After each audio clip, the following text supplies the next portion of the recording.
वरुण ग्रोवर, मेरा और आपका फेवरेट गेम खेलते हैं साहित्य आज तक की इस घनघोर लोकतांत्रिक जनता के सामने। मैं एक शब्द बोलूंगा और आपको जो भी ख्याल आए आपको वो ख्याल बयान करना है। समय नहीं ले सकते आप सोचने का। नहीं। मीडिया जिस तरह से दोस्तों आज मीडिया बिकाऊ हो गई है और खुलेआम नेताओं और पार्टियों की चाटुकारिता करती है और जनता के मुख्य मुद्दों से भटक गई है, और किसी भी लोकतांत्रिक देश में ईमानदार मीडिया का वजूद बहुत जरूरी है। इसी बात पर आज तक के मंच पर जब कॉमेडियन और ऐसी की तैसी डेमोक्रेसी के को फाउंडर से मीडिया पर सवाल पूछा गया तो क्या कहा उन्होंने, आप खुद सुनिए। समय नहीं ले सकते आप सोचने का। नहीं।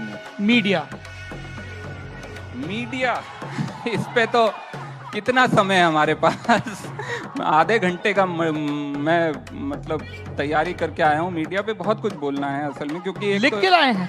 नहीं, लिख के नहीं लाया हूँ। कुछ डेटा है जो मैं दिखाना चाहता था, बताना चाहता था। मेरे पास सिर्फ एक छोटा सा डेटा है, मैं 1 मिनट और लूँगा। वो डेटा है पिछले 202 डिबेट जो हुए हैं। ये ऑफिशियल बीइंग ह्यूमन है चैनल, रमित वर्मा जो चलाते हैं, उन्होंने ये डिबेट का सिर्फ वो दिया था, डेटा है। और ये 4 टॉप के जो चैनल हैं, आज तक है, इसमें न्यूज़ 18 है, जी न्यूज़ है, इंडिया टीवी है। ये सिर्फ पिछले 200 डिबेट हैं, पिछले करीब 3 महीने के अंदर हुए होंगे, 4 महीने के अंदर हुए होंगे। उसमें पाकिस्तान पे 80 डिबेट हुए हैं, राम मंदिर पे 14 हुए हैं, बिहार में जो इतनी बड़ी बाढ़ आई उस पे सिर्फ 3 डिबेट हुए हैं, पीएमसी का जो इतना बड़ा स्कैम हुआ जिसमें हजारों लोगों का पैसा फंसा है, उस पे सिर्फ 1 डिबेट हुआ, 1। बेरोजगारी जिसको लेकर बहुत सारे राज्यों में दिक्कत चल रही है, अक्सर आप देखते हैं सड़क पे युवा धरना दे रहे होते हैं, पुलिस उनको पीटती है, आंसू गैस छोड़ती है, जो भी अभी बचे हुए हैं इनके पास। और उस पे बेरोजगारी पे 0 डिबेट हुआ है पिछले 3-4 महीने में। हेल्थ पे, एजुकेशन पे, इंफ्रास्ट्रक्चर पे, महिलाओं की सेफ्टी पे 0 डिबेट हुआ है। एनवायरनमेंट, आप जहर में जी रहे हैं, और सिर्फ दिल्ली नहीं। आप बहुत खुश ना हो कि आप राजधानी में, बहुत सारे छोटे शहर, कानपुर है, बहुत बुरी हालत है, कोई कानपुर को पूछता नहीं है, वो कानपुर की बदकिस्मती है। लेकिन एनवायरनमेंट को लेकर कोई डिबेट नहीं हुआ है। और 80 डिबेट हुए पाकिस्तान को लेकर। पाकिस्तान की उल्टी गिनती का विश्लेषण। पूरी दुनिया से हुक्का और मोदी सरकार पानी बंद करने की तैयारी में है। दाने दाने को तरसेगा पाकिस्तान। पाकिस्तान ऐसे नहीं सुधरने वाला है, उसे एक और स्ट्राइक की जरूरत है। क्या फिर होगा बालाकोट, और क्या अब की बार सबसे बड़ी सर्जिकल स्ट्राइक होगी जो पीएको के वापस ले आएगी? तो क्या इसी इशारे से डर रहे हैं इमरान खान? और अगर डर रहे हैं तो आज हम ये कह रहे हैं कि पीओके वापस दे दे इमरान। क्या पाकिस्तान अपने टुकड़े टुकड़े जाता है? दूसरा, तो क्या 5 हिस्सों में बट जाएगा पाकिस्तान? वहीं तीसरा, अब क्या पाकिस्तान का होगा काम तमाम? पाकिस्तान के साथ अगर एक और जंग हुई तो तय मानिए ये नया हिंदुस्तान पाकिस्तान के टुकड़े टुकड़े कर डालेगा। 200 में से 80 बार पाकिस्तान की बात हुई है और अपने देश के मुद्दों पे कोई बात नहीं हुई है, क्योंकि मीडिया इस समय हिंदुस्तान में सिर्फ माचिस नहीं लगा रहा है, बारूद भी लाया है, माचिस भी लगा रहा है। उसके बाद उस माचिस और बारूद से जो धमाका हो रहा है उसको शूट भी कर रहा है, और उससे फिर टीआरपी भी बटोर रहा है, और फिर कह रहा है देखो ये क्या हो रहा है। तो मुझे बहुत सारे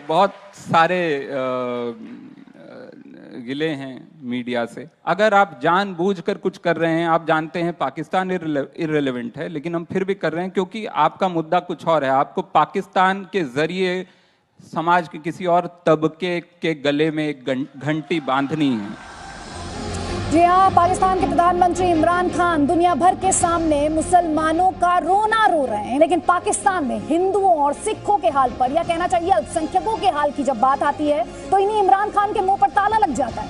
हर बार बस नाम बदल जाता है, कहानी वही पुरानी, पहले अगवा करना, फिर जबरन धर्म परिवर्तन और बाद में मुस्लिम लड़के से निकाह। आज ताल ठोक के में इसी पर बहस है कि हिंदुओं का हिंदुस्तान और मुसलमानों का पाकिस्तान। आपको लग रहा है उससे टीआरपी मिल रही है, और शायद मिल भी रही हो, और मैं मानता हूं कि सर्वश्रेष्ठ और सर्वोत्तम में वही फर्क है कि आप टीआरपी छोड़कर भी सच दिखा पाएं। यहाँ आज तक के हम इस कार्यक्रम में बैठे हैं और आज तक जो है सर्वश्रेष्ठ चैनल है, लेकिन सर्वश्रेष्ठ और सर्वोत्तम में जो फर्क होता है ना, वो अभी भी है। नमस्कार, मैं रवीश कुमार। भारत के इतिहास में यह सबसे लंबा, सबसे हिंसक, सबसे विवादास्पद और सबसे राजनीतिक भूमि विवाद है। इस विवाद को राजनीति के मैदान में लड़ा गया। दावों और प्रतिदावों के बीच इससे संबंधित हिंसा में न जाने कहां कहां लोग मारे गए। हिंदू भी मारे गए, मुस्लिम भी मारे गए और अंत में लड़ते लड़ते सब इस नतीजे पर पहुंचे कि जो भी अदालत का फैसला होगा सब मानेंगे। इस मामले के कवरेज को लेकर नेशनल ब्रॉडकास्टर्स एसोसिएशन एनबीएसए ने एडवाइजरी जारी की है मीडिया के लिए। हम आपको भी बता रहे हैं ताकि आप भी देखें कि इस एडवाइजरी का कितना कौन पालन कर रहा है। इसमें लिखा है कि सुप्रीम कोर्ट में सुनवाई या फैसले को लेकर कोई अटकलबाजी नहीं होनी चाहिए, स्पेकुलेशन नहीं होना चाहिए। फैसले का नतीजा क्या होगा इसे लेकर भी अटकलबाजी नहीं होनी चाहिए। क्या ये दिवाली राम मंदिर पर खुशखबरी वाली होगी? ये दिवाली राम मंदिर वाली। कुछ दिन का और इंतजार और फिर आएगा शुभ समाचार। निश्चित तौर से फैसला आएगा और राम जी के पक्ष में आएगा, क्योंकि वहां करपात्री जी बैठे हैं, राजू दास बैठे हैं, वो तो कह रहे हैं कि मंदिर के अलावा कुछ मंजूर नहीं और मंदिर के पक्ष में ही आएगा फैसला। फैसला हमारे पक्ष में ही आएगा और हम वहां पर भव्य और दिव्य मंदिर अवश्य बनाएंगे, अवश्य बनाएंगे, अवश्य बनाएंगे। कोई भी ताकत उसको नहीं तोड़ सकता। फैसले का नतीजा क्या होगा इसे लेकर भी अटकलबाजी नहीं होनी चाहिए। फैसले के विरोध या समर्थन में जश्न का कोई भी फुटेज नहीं दिखाया जाएगा। वीएचपी मंदिर निर्माण की तैयारियों में जोर शोर से जुटी हुई है। वीएचपी का प्रस्तावित मंदिर कैसा है, आइए आपको दिखाते हैं। ये देखिए, ये मंदिर है वीएचपी का प्रस्तावित, 2 तल का है, 2 तल का होगा। फैसले के विरोध या समर्थन में जश्न का कोई भी फुटेज नहीं दिखाया जाएगा। किसी समुदाय के प्रति किसी प्रकार का पूर्वाग्रह प्रदर्शित नहीं होना चाहिए। जो भी अतिवादी एक्सट्रीमिस्ट तरीके से बोले उसे बहस में जगह नहीं दी जानी चाहिए। 6 दिसंबर को भारत पर लगा हुआ कलंक सदा सदा के लिए समाप्त किया गया। कोई गलती नहीं थी, वो सही था। भारत माता के और भारतीयों पर विशेष करके हिंदू समाज के आघात पहुंचाया गया था। 1528 में उस कलंक को सदा सदा के लिए राम भक्तों ने धो दिया। मस्जिद में ऐसी कौन सी चीज है जिससे कि आपकी आस्था पैदा होती है, मुझे बताइए। हमारे तो मंदिर में मूर्ति होती है, हम तो जमीन की पूजा करते हैं। इसका मतलब भारत के जितने भी पार्क हैं, जितने भी रोड हैं, वो तो सब मुसलमानों की हो गई। हिंदुओं को तो भाग जाना चाहिए यहाँ से। ये क्योंकि 5 बार नमाज पढ़ ली और इनकी और इनके बाप की। इनसे पूछिए कि 10 पीढ़ी बाद इनके बाप का क्या नाम है। 10 पीढ़ी के बाद अपने बाप का नाम बता। बोलिए, क्या बोलना चाहते हैं, बोलिए। राम हमारी आस्था है, राम हमारी संस्कृति है। जो राम की संस्कृति को फॉलो नहीं करता उसे इस देश में रहने का अधिकार नहीं है। जो भी अतिवादी एक्सट्रीमिस्ट तरीके से बोले उसे बहस में जगह नहीं दी जानी चाहिए। भड़काऊ बहसों से बचा जाना चाहिए। क्या आप झुकने को तैयार है? नहीं। क्या आप झुकने को तैयार है? नहीं। दोनों पक्ष झुकने को तैयार नहीं है ना? दोनों कह रहे हैं कि मुझे जमीन चाहिए। भड़काऊ बहसों से बचा जाना चाहिए। 2010 के वक्त में भी ऐसा ही एक निर्देश आया था जिसका सबने पालन किया था और इसकी वजह से बहुत शांति रही। लेकिन क्या इसका पालन अब होगा, आप देखिए। मैंने पहले भी कहा, इसमें न डरने की बात मुझे लगती है और मुझे भरोसा है न सिर्फ आज तक पर बल्कि यहाँ बैठे हर इंसान पर कि ये बात सिर्फ अपने देश के लिए हो रही है। सब समझते हैं। बिल्कुल।